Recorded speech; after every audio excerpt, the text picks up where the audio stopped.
Chapter 1 on the Origin of Private Property and the Family. Part 1 The Setting History.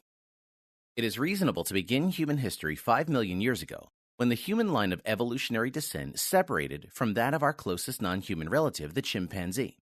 It is also reasonable to begin it 2.5 million years ago with the first appearance of Homo habilis, or 200,000 years ago when the first representative of anatomically modern man made its appearance, or 100,000 years ago when the anatomically modern man had become the standard human form.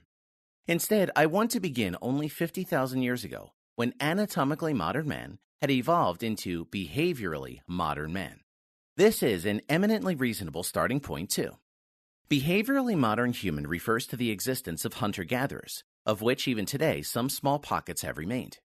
Based on archaeological evidence, humans living 100,000 years ago were apparently still largely inept at hunting. They were certainly unable to take down large and dangerous animals, and it appears that they did not know how to fish. Their tools were almost exclusively made of stone and wood and made of materials of local origin, indicating the absence of any distance travel or trading. In distinct contrast, about 50,000 years later, the human toolkit took on a new, greatly advanced appearance. Other materials were used besides stone and wood: bone, antler, ivory, teeth, shells, and the materials often came from distant places. The tools, including knives, needles, barbed points, pins, borers, and blades, were more complex and skillfully crafted. The missile technology was much improved and indicated highly developed hunting skills, although bows were invented only about 20,000 years ago.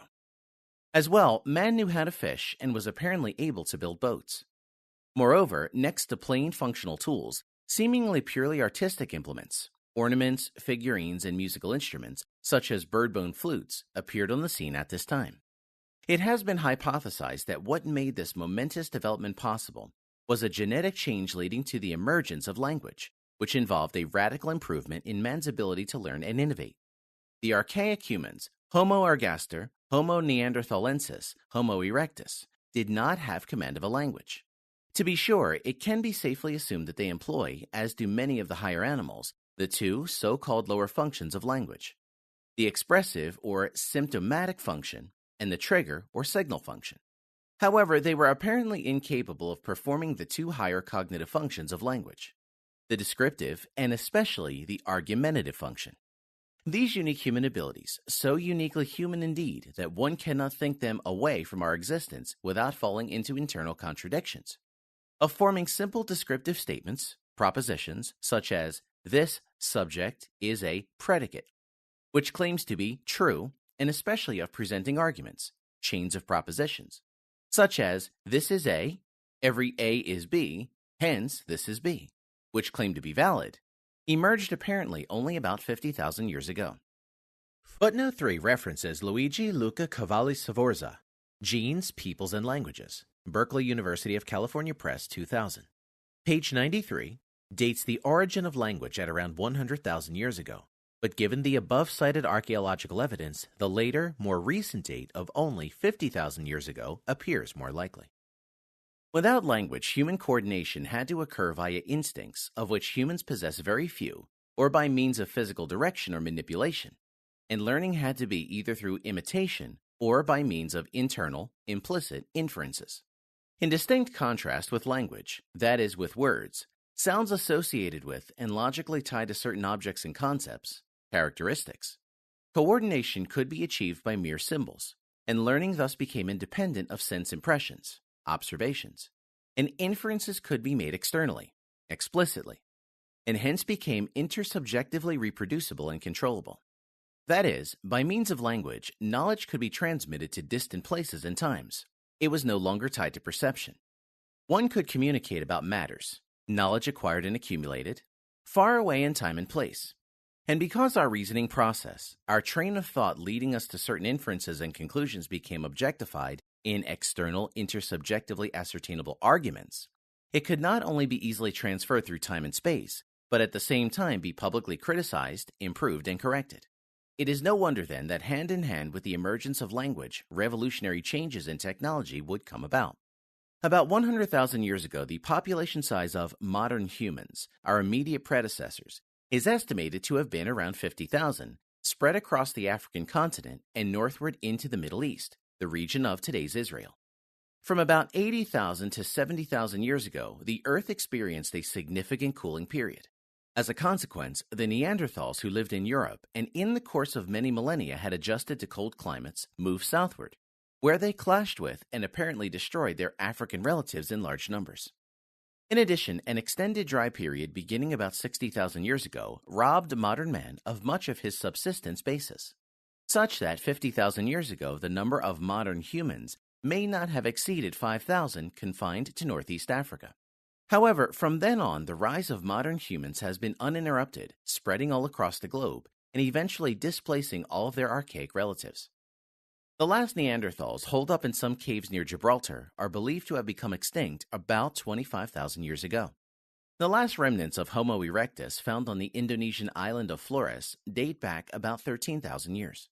The modern humans led a nomadic hunter-gatherer lifestyle.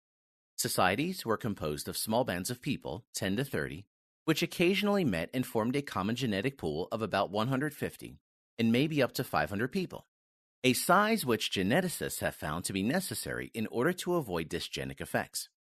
The division of labor was limited, with the main partition being that between women, acting mostly as gatherers, and men acting mostly as hunters. While private property of tools and implements was known and recognized, the nomadic lifestyle only allowed for little possessions and hence made hunter-gatherer societies comparatively egalitarian. Footnote number 7 notes, the egalitarianism of hunter-gatherer societies should not be overemphasized or idealized, however. These societies were also characterized by pronounced hierarchical features. Not unlike what is known from the animal kingdom, men ranked above and dominated women. Often women were taken and treated by men like goods of the outer world are taken and treated, appropriated, stolen, used, abused, and traded. Children ranked below adults. Moreover, hierarchies existed among both male and the female members of society, down from the reigning alpha male and female to the lowliest member of society. Status fights occurred, and whoever did not accept the established rank order faced severe punishment. The losers in the fight for higher status were threatened with injury, even death, and at the very best, expulsion from the tribe. In a word, even if tribal life provided for a comfortable standard of living in terms of abundant food and leisure, it was anything but comfortable in terms of today's much-cherished individual autonomy. To the contrary, life in the tribal household meant discipline, order, and submission. Nonetheless, life initially appears to have been good for our forebears. Only a few hours of regular work allowed for a comfortable life, with good, high protein, nourishment, and plenty of leisure time. Indeed, fossil findings, skeletons and teeth, seem to indicate that our hunter-gatherer forebears enjoyed a life expectancy of well above 30 years, which was only reached again in the course of the 19th century. Contra Hobbes, their life was anything but nasty, brutish, and short. Footnote 10 notes, this statement refers only to the hunter-gatherer life during periods of peace, however. On the high incidence of warfare and unnatural causes of death, see pages 27 and following below. However, the life of hunters and gatherers faced a fundamental and ultimately unanswerable challenge. Hunter-gatherer societies led essentially parasitic lives. That is, they did not add anything to the nature-given supply of goods. They only depleted the supply of goods. They did not produce, apart from a few tools, but only consumed. They did not grow and breed, but had to wait for nature to regenerate and replenish. At best, what they accomplished was that they did not overhunt or overgather, so that the natural regeneration process was not disturbed, or even brought to an entire standstill. In any case, what this form of parasitism obviously involved then was the inescapable problem of population growth. In order to permit the comfortable life just described, the population density had to remain extremely low. It has been estimated that 1 square mile of territory was needed to comfortably sustain 1 to 2 persons, and in less fertile regions, even larger territories were necessary. Footnote number 11 notes, thus, for instance, writes Harris, Cannibals and Kings, page 18, in all of France during the late Stone Age, there were probably no more than 20,000 and possibly as few as 1,600 human beings. So what was one to do when the population size exceeded these more or less narrow limits?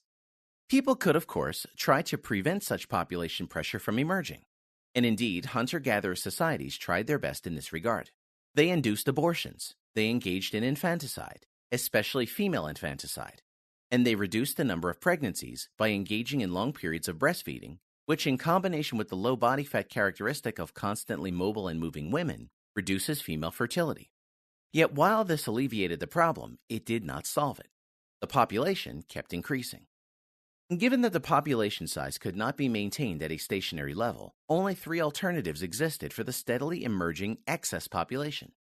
One could fight over the limited food supplies, one could migrate, or one could invent and adopt a new, technologically advanced societal organization mode that allowed for a larger population size to survive on the same given territory. As for the first option, i.e. fighting, a few remarks shall suffice. In the literature, primitive man has been frequently described as peaceful and living in harmony with nature. Most popular in this regard is Rousseau's portrayal of the noble savage. Aggression and war, it has been frequently upheld, were the result of civilization built upon the institution of private property. In fact, matters are almost exactly the reverse. True, the savagery of modern wars has produced unparalleled carnage. Both World War I and World War II, for instance, resulted in tens of millions of deaths and left entire countries in ruins. And yet, as anthropological evidence has in the meantime made abundantly clear, primitive man has been considerably more warlike than contemporary man. It has been estimated that on the average, some 30% of all males in primitive hunter-gatherer societies died from unnatural, violent causes, far exceeding anything experienced in this regard in modern societies. According to Lawrence Keeley's estimates, a tribal society on the average lost about 0.5% of its population in combat each year. Applied to the population of the 20th century, this would amount to a casualty rate of some 2 billion people instead of the actual number of merely a few hundred million. Of course, primitive warfare was very different from modern warfare. It was not conducted by regular troops on battlefields, but by raids, ambushes, and surprise attacks. However, every attack was characterized by utmost brutality, carried out without mercy, and always with deadly results. And while the number of people killed in each attack might have been small, the incessant nature of these aggressive encounters made violent death an ever-present danger for every man, and abduction and rape for every woman. Moreover, increasing evidence for the widespread practice of cannibalism has been accumulated in recent times. Indeed, it appears that cannibalism was once upon a time an almost universal practice. Footnote number 16 notes, see Wade, Before the Dawn, pages 154 through 58, contrasting the ferocity of primitive versus modern men. Wade, following Keeley notes, Before the Dawn, page 152. When primitive warriors met the troops of civilized societies in open battle, they regularly defeated them despite the vast disparity in weaponry.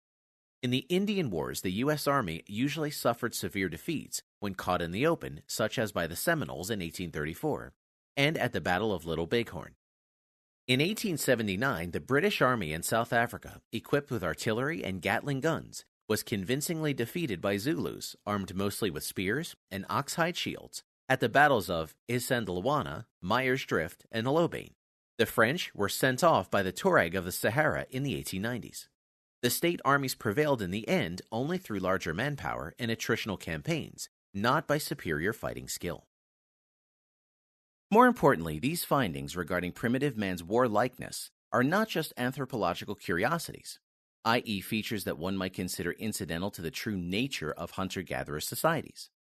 To the contrary, there exist fundamental theoretical reasons why such societies were characterized by incessant warfare and peaceful relations were almost impossible to attain. In particular, if the possibility of evading one another was foreclosed because all surrounding land was occupied, because then it became unavoidable that the members of different hunter-gatherer tribes encountered each other more or less regularly on their various expeditions in search of plants and animals. Indeed, as the population size increased, such encounters became ever more frequent, and because hunters and gatherers did not add anything to the nature-given supply of goods, but only consumed what was provided by nature, their competition for food was necessarily of an antagonistic nature. Either I pick the berries or hunt a given animal, or you do it. No or little trade and exchange between the members of different tribes existed, because the members of one tribe engaged in essentially the same activities as those of any other tribe, and neither one accumulated any surplus of goods that could be exchanged for others' surplus goods. There existed only ineradicable conflict, and the more conflict, the more population number in each tribe exceeded its optimum size. In this situation where everything appropriated by one person, or tribe, was immediately consumed, and the total supply of goods was strictly limited by natural forces, only deadly antagonism could exist between men. In the words of Ludwig von Mises, men became deadly foes of one another, irreconcilable rivals in their endeavors to secure a portion of the scarce supply of means of sustenance provided by nature. Each man would have been forced to view all other men as his enemies. His craving for the satisfaction of his own appetites would have brought him into an implacable conflict with all his neighbors. No sympathy could possibly develop under such a state of affairs. Only the death of one's rivals provided a solution to one's own desire to survive. Indeed, to spare another man's life would have left him equipped to create even more offspring, and hence reduce one's own future chance of survival still further. Footnote number 18 notes, indirectly, this insight into the irreconcilable antagonism between the members of different tribes within the framework of hunter-gatherer societies also provides a first clue as to the requirements for peaceful cooperation among men. In order for members of different tribes to view each other not as enemies, but as potential collaborators, there must be genuine production of consumer goods, above and beyond the mere appropriation of nature-given consumer goods. At least, as a very minimum requirement, there must be production of consumer goods in the sense of the storage of surplus goods, of saving for future consumption. For only if man thus adds something to nature which otherwise, without his deliberate effort, would not exist at all, can there be a reason for one man to spare another man's life for his own good, for his own selfish motives, and to his own advantage. To be sure, as proponents of the thesis that a civilization, which breeds war, are fond to point out, the very fact that one man has added something to the supply of nature-given goods might also provide a reason for another man to engage in aggression, to rob him of his product. But there is certainly less reason to kill such a man than to kill a man who has added nothing, but merely takes and consumes what is given, and hence inevitably reduces what remains available for another. Moreover, insofar as a man adds something to the total supply of available goods, there exists also a reason for another man to not interfere with his activity, but let him continue, and to benefit from him and his activity by engaging in mutually beneficial trade with him, and hence, as a consequence, ultimately develop sympathetic feelings toward his fellow man. Thus, while civilization does not eliminate man's aggressive impulses, it can and did diminish and attenuate them. The second available option to deal with the steadily reemerging problem of excess population was migration. While by no means costless, after all, one had to leave familiar for unfamiliar territories, migration, as compared to fighting, must have appeared frequently as the less costly option, especially as long as some open frontier existed. Hence, setting out from their homeland in East Africa, successively the entire globe was conquered by bands of people breaking away from their relatives to form new societies in areas hitherto unoccupied by humans. It appears that this process began also about 50,000 years ago, shortly after the emergence of behaviorally modern man and the acquisition of the ability to build boats. From about this time on until around 12,000 to 11,000 years ago, global temperatures gradually fell. Since then, we are in an interglacial warming period, and the sea levels accordingly fell. Footnote 19 notes, actually, the last great warming period, also called interglacial period, has already ended about 120,000 years ago. During this period, i.e. more than 120,000 years ago, hippopotamuses had lived in the Rhine and the Thames, and northern Europe had something of an African appearance. From then on, glaciers moved steadily further southward, and the sea level eventually fell by more than 100 meters. The Thames and the Elbe became tributaries of the Rhine, before it streamed first into the Northern Sea, and from there into the Atlantic. See Joseph H. Reichholf, Des letzten Jahrtausends, Frankfurt M. Fisher, 2007, page 15 and following. When this period ended quite suddenly, about 12,000 years ago, the glaciers rapidly retreated and the sea level rose, not by millimeters per year, but very quickly in an almost flood-like fashion. Within a very brief period, England and Ireland, which had previously been connected to the European continent, became islands. The Baltic Sea and much of the contemporary North Sea came thus into existence. Likewise, most of today's Persian Gulf dates from about this time, in the same source, pages 49 and following. People crossed over the Red Sea and at the Gate of Grief, which was then merely a narrow gap of water dotted with islands, to land at the southern tip of the Arabian Peninsula, which enjoyed a comparatively wet period at that time. From there onward, preferring to stay in tropical climate zones to which one had been adjusted, the migration, of possibly not more than 150 people, continued eastward. Travel was mostly by boat because until about 6,000 years ago, when man learned how to tame horses, this form of transportation was much faster and more convenient than travel by foot. Hence, migration took place along the coastline and proceeded from there into the interior through river valleys, first all the way to India. From there, as the genetic evidence seems to indicate, the population movement split into two directions. On the one hand, it proceeded around the Indian Peninsula to Southeast Asia and Indonesia, which was then connected to the Asian mainland, and finally to the now foundered former continent of Sahul of Australia, New Guinea, and Tasmania, which were joined until about 8,000 years ago, which was then only separated from the Asian mainland by a 60-mile wide channel of water dotted with islands, permitting short-distance island hopping, as well as northward up the coast to China and eventually Japan. On the other hand, the migration process went from India in a northwesterly direction through Afghanistan, Iran, and Turkey, and ultimately Europe. As well, splitting off of this stream of migration, people pressed in a northeasterly direction into southern Siberia. Later migrations, most likely in three waves, with the first round about 14,000 to 12,000 years ago, went from Siberia across the Bering Strait. Then, until about 11,000 years ago, a land bridge, and onto the American continent, apparently reaching Patagonia only about 1,000 years later.